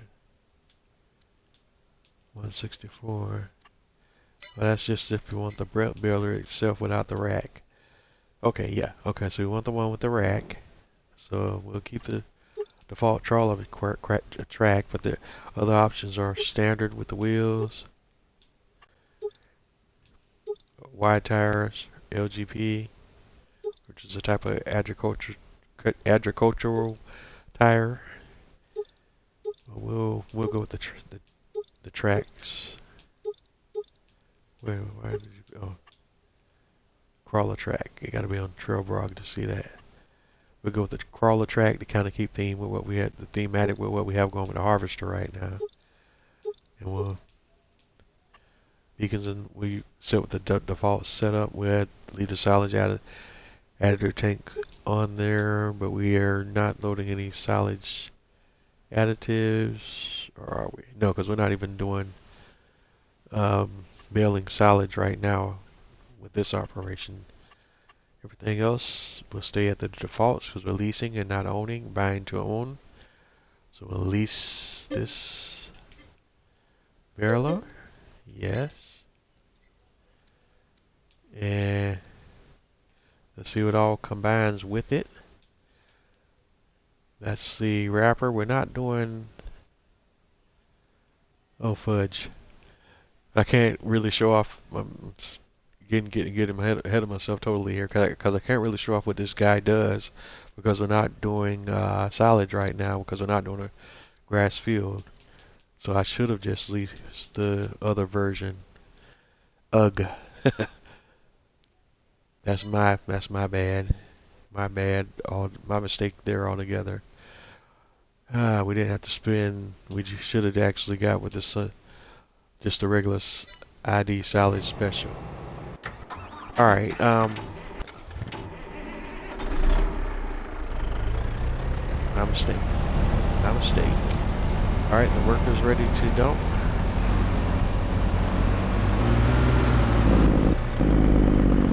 I was so excited about having an opportunity to use that mod that I didn't even think that one out fully. Okay. It's another load. Good stuff. Alright, so let's go ahead and grab our tractor. It's the one that I use for most of my yard work, or work in general. It's my Massey. I'm just love my Massey. Even though I have like my Kubota tractor as well. And my John Deere, of course.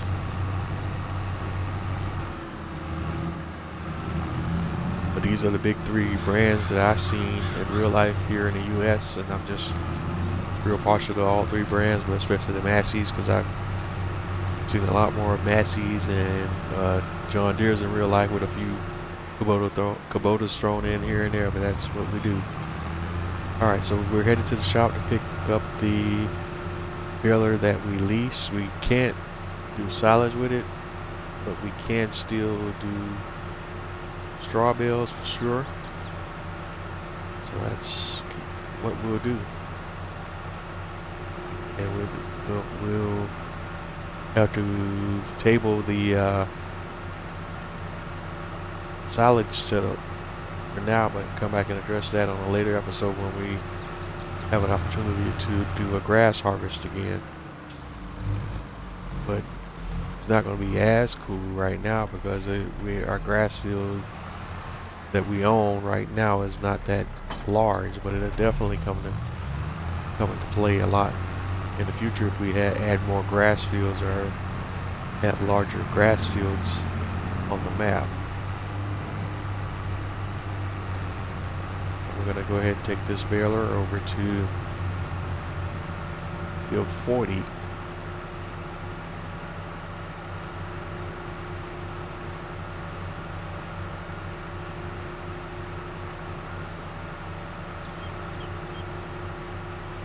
And hopefully I didn't mess up anywhere else here, and we can at least do hay bales.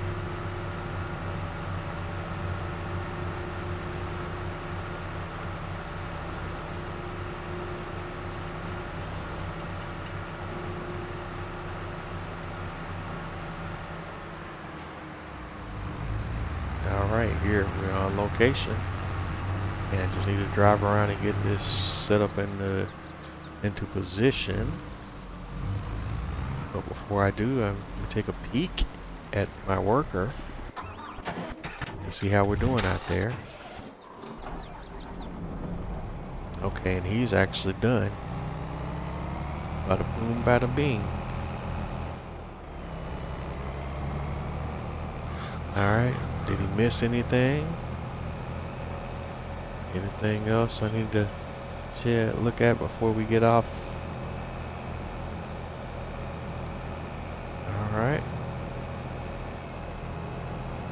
Before we move on to any other operation. Good, good, good. Looks good, looks good. Pipe out. Let's unload.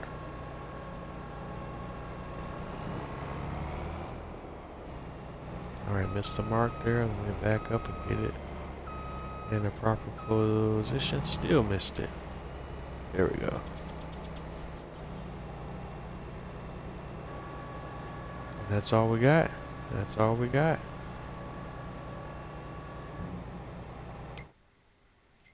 I thought we had a lot more than that.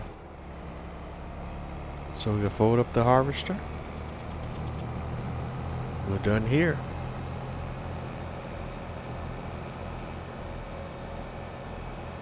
Next up, the land of barley. And that'll be the last one we get harvested for today.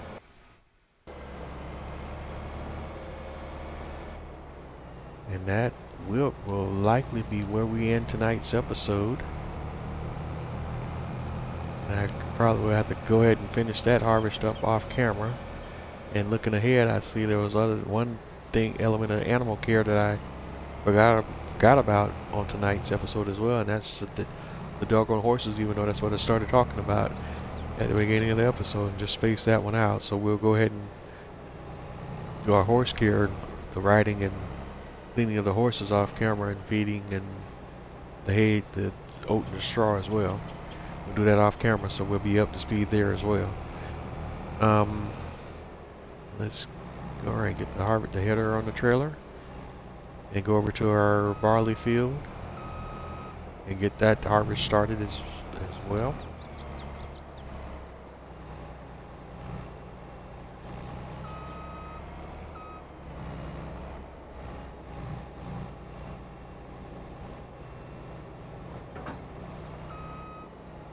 Nope, missed the mark there. Missed that one totally. Let's try that again, shall we? It's a little bit more tricky here because it doesn't appear like it, but we're actually on the incline here. Alright, let's see if I can bump that. Nah. We're gonna have to come at a weird angle because of where the hitch and the trailer hitch is pointed at right now. Alright, come in there. Boom, still got you. Alright, next stop, looking at the heads up display again. Next stop is field 54. And that's where we're going to wrap it up tonight. And coming up on the last 5 minutes of the stream. And I just want to thank everyone again for tuning in tonight. Your support and your patronage is appreciated. Thank you, thank you, thank you. Together we'll continue to grow, know, and learn. And this channel can continue to grow, and I can continue to improve and get better at what I do here. And I really hope you appreciate the work I'm putting in and enjoy my content. Thank you, thank you, thank you. Oof, getting tongue twisted. But don't forget to like, comment, and subscribe. I'm on all the major social media platforms as Bose831 Gaming, Facebook, Twitter, Twitch, Instagram.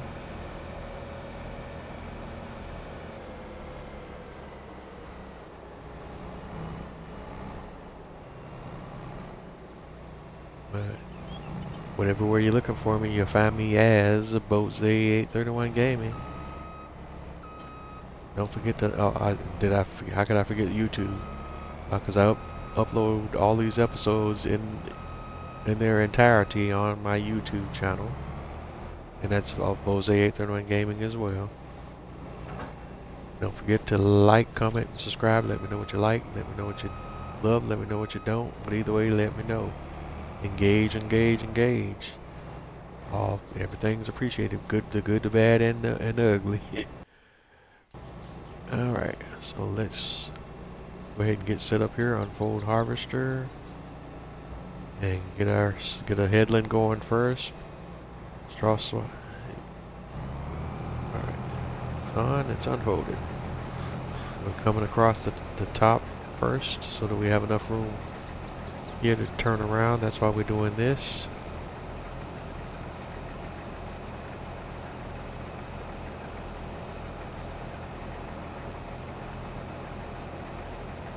Alright.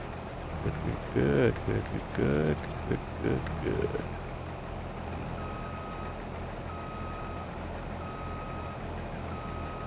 Alright, let's get you.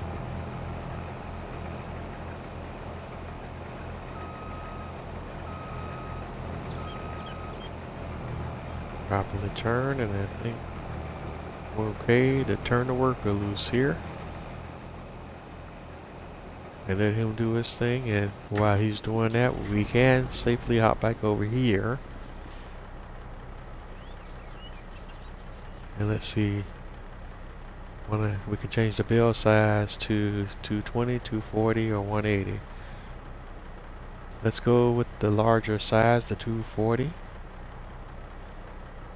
That way we get as much bang for our bucks as we can. So let's unfold the baler. Lower pickup. Turn on baler. And let's see this bad boy in action.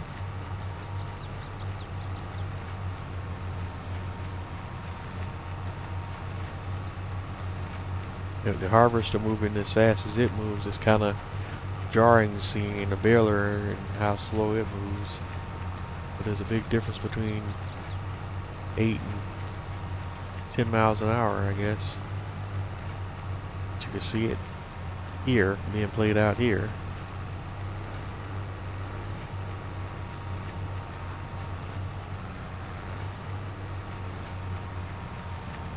And we should be spitting out a hay bale here in just a second.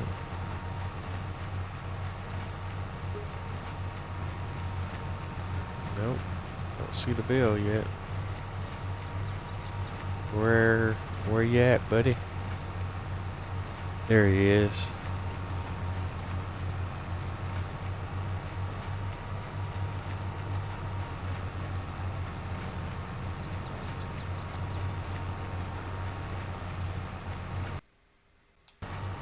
All right, and there we are. It's the top of the hour. I want to thank you thank everyone for tuning in. Thank you for your support. Don't forget to continue to like, comment, and subscribe. This is Bose831 Gaming. And like I always say, if you're not having fun doing what you do, then what are you doing? And I will catch you on the flip side. Have a good evening, everyone. Bose831 Gaming, out.